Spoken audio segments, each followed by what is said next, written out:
There is something I need to say to you today. Something I have been turning over in my mind for a long time, and I am going to say it plainly, because you deserve plainness more than you deserve comfort. You are not finished. I know some of you feel finished. I know some of you wake up in the morning and the first thought that arrives is not excitement, not curiosity, not hunger for the day ahead. The first thought is something quieter, something heavier, a feeling that the best of it is behind you, that what remains is just the trailing end of a life that had its moments and is now winding down. I am here to tell you that feeling is lying to you. You are not in the trailing end. You are standing at the beginning of the only chapter of your life where you are finally free enough, clear-eyed enough, and battle-tested enough to live the way you were always meant to live. But you have to stop doing certain things first, things that are eating your days alive, things that are turning gold into dust before you even notice it happening. I'm going to tell you what those things are, and I'm going to ask you to be honest with yourself about which ones you recognize. The first thing you need to stop doing is apologizing for taking up space. I do not mean that literally, though sometimes I mean it literally too. I mean the deeper kind of shrinking, the kind where you walk into a room and immediately make yourself smaller, where you have an opinion and you swallow it, where someone does something that hurts you and you say, "It's fine, don't worry about it," because making peace feels safer than making noise. You have been doing this your whole life, and I understand why. The world taught you to do it. It taught you that being agreeable was the same as being good, that keeping quiet was the same as being kind, that disappearing a little at a time was the polite thing to do. But here is what that teaching cost you. It cost you your voice.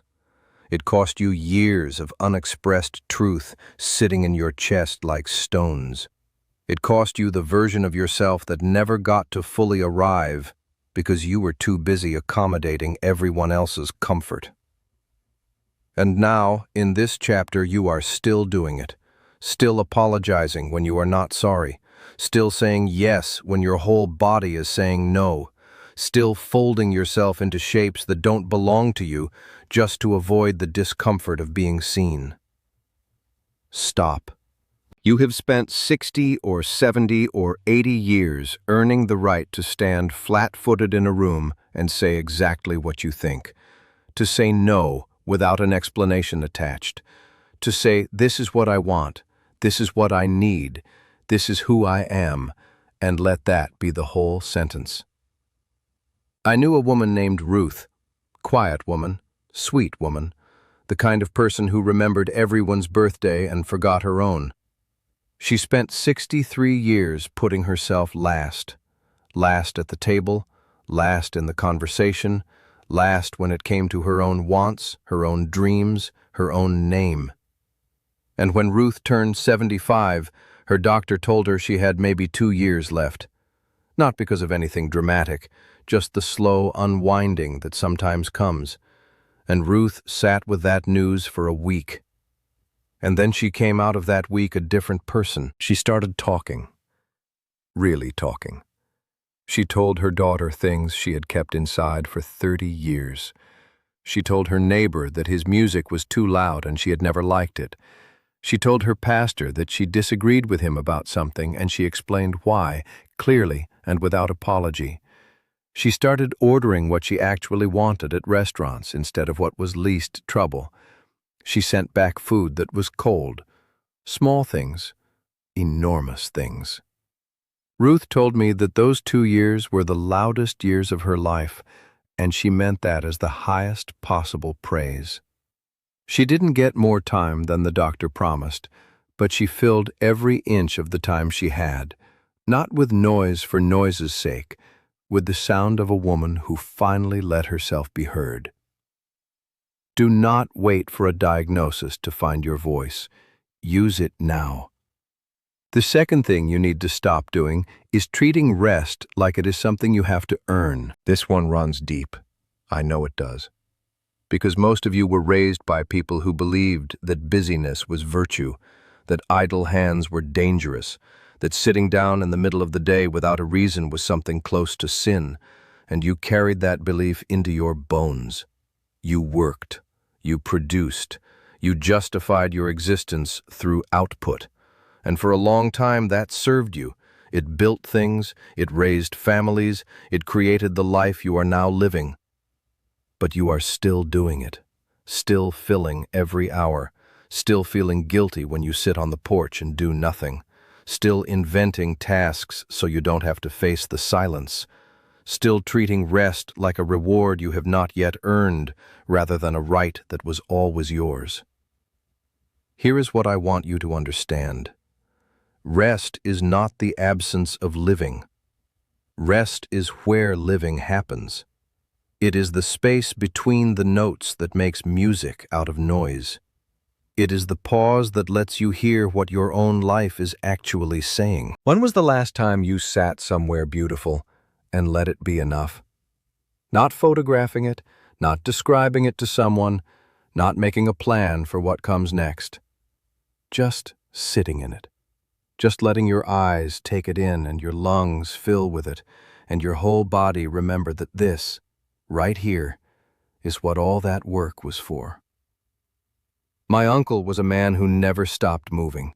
From sunrise to well past dark, he was always doing something, fixing something, building something, going somewhere, carrying something. He wore his exhaustion like a medal. And when he finally retired, he didn't know what to do with his hands. He paced, he invented projects, he reorganized things that didn't need reorganizing. Because stopping felt like failing. Because silence felt like threat. It took him 3 years. 3 years before he finally let himself sit in his garden and do nothing but watch the bees. And he told me that the first morning he did it, really did it, stayed there for 2 full hours without a reason, he cried. Not because he was sad, because he had never given himself that before. 71 years old, and that was the first morning he had ever just existed without justifying it. The bees didn't ask him what he had accomplished. The garden didn't require his productivity. The sun came up the same whether he was busy or still. Give yourself the bees. Give yourself the garden. Give yourself the morning with nothing in it but light. The third thing you need to stop doing is comparing your chapter to someone else's. You look at someone your age who seems to have more energy, more money, more family around them, a better body, a fuller life, and something in you shrinks a little. Something in you starts doing the arithmetic, adding up what they have and subtracting it from what you have and arriving at a number that feels like a verdict. That arithmetic is poison. Your life is not a competition. It never was.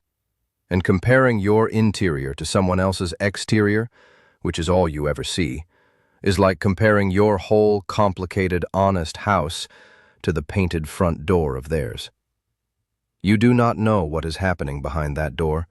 You do not know what they cry about at 3 in the morning.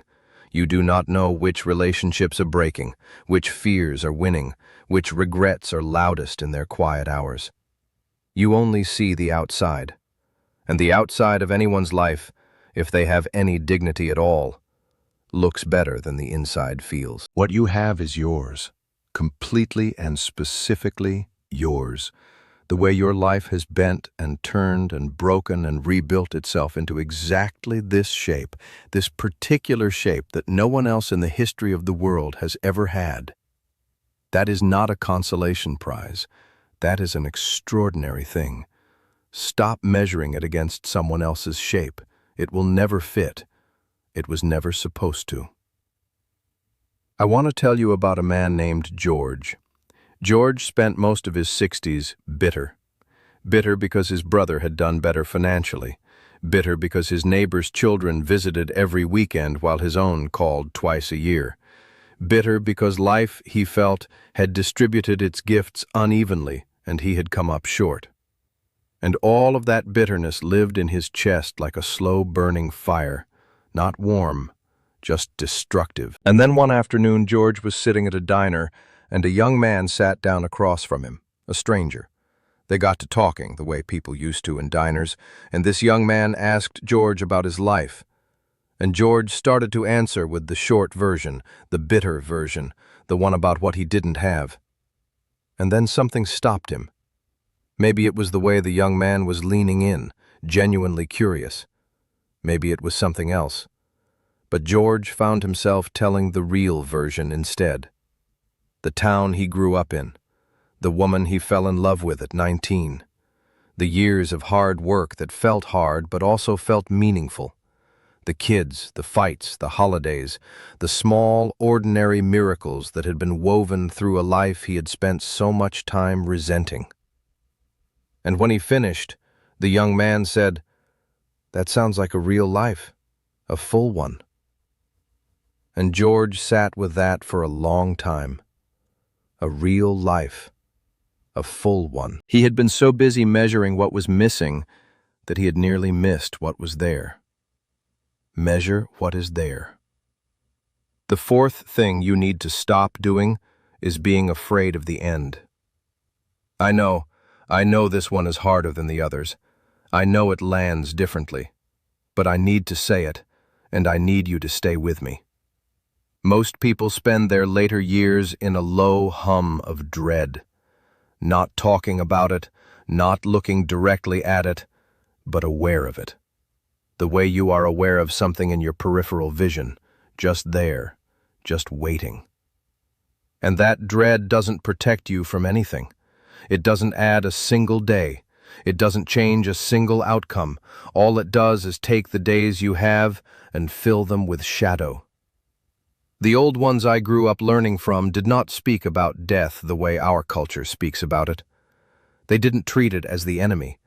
They treated it as the last teacher, the one that puts everything else into its proper size. When you know that time is finite, and truly know it, not as a concept, but as a felt truth in your body, everything clarifies. The petty arguments become obviously petty. The small joys become obviously essential. The question of what actually matters answers itself. Death is not the thing that ends your life. Fear of death is. Because fear of death keeps you from living the life you still have. My grandmother talked about her death openly. She talked about it the way she talked about winter. It was coming. She knew it was coming. She had made peace with it coming. And that peace was not resignation. It was freedom. It meant she didn't have to waste the beautiful autumn she was living in by dreading the snow. She lived all the way until the end, right up to the last breath, fully in it, fully present, not running toward the end and not running away from it, just living with open eyes for as long as the living lasted. That is what I want for you. Not courage in the face of death, presence in the face of life. The fifth thing, and I will say this slowly because I mean every word of it. Stop believing that love is something that already happened to you. That the great loves of your life, the people who mattered most, the connections that made you feel least alone, are all in the past now. That love is a young person's game and your time for it has come and gone. That is one of the most dangerous lies that age whispers to people. And it is a lie. Love does not have a retirement age. Connection does not have an expiration date. The capacity to be surprised by another human being, to be moved by them, to feel your life expand because they are in it, that capacity does not diminish with time. It actually grows. Because you know more now. You have less patience for what doesn't matter and more hunger for what does. There are friendships waiting for you that you have not made yet. There are conversations that will change you still ahead. There is someone, maybe close by, maybe someone you see every week without really seeing them, who could become the most important person in the last years of your life. But they will not come to you. You have to turn toward them. You have to decide that you are still someone who lets people in, still someone for whom the story is not over, still someone worth knowing, worth loving, worth the risk of beginning. I knew a man, quiet man, kept to himself after his wife passed, polite but closed. He had decided, without deciding, that his chapter of connection was finished. He was just waiting out the rest of it. And then a woman moved in down the street, brought him a plate of food the first week, because that is the kind of woman she was, and he thanked her and closed the door. She brought food the second week, and this time he said, "Would you like to come in?" He told me later that he almost didn't say it, that some voice in him said, "Don't, it's too late for this, don't start something you can't finish." And he said those words out loud to her once, a few months in, when something real was beginning between them. He said, "I almost didn't let you in. I thought it was too late." And she looked at him and said, "Too late for what? We're still here, aren't we?"